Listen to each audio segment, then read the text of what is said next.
Welcome to the Banker Lamp. Please enjoy the video. You'll start by confirming the essentials. Make sure your PC has the latest Whelen driver and the controller is powered. Once done, plug the controller into a USB port and wait for the status LED to stabilize. Next, open the Whelen command software as administrator so permissions won't block writing settings. You should create or select a profile immediately. This keeps presets organized and prevents accidental overwrites. As you proceed, watch the live connection indicator so you know the software and hardware are communicating. You now configure the functional core.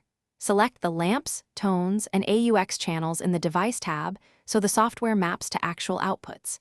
Then build sequences in the timeline editor by dragging patterns, dropping them into slots, and setting precise durations.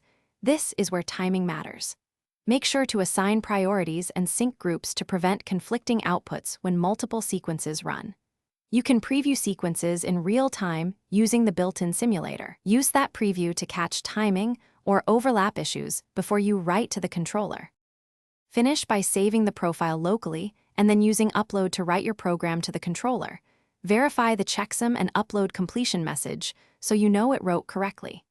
After upload, test each sequence on the vehicle at low power and check that timings and priorities behave as expected, making small adjustments and re-uploading when necessary.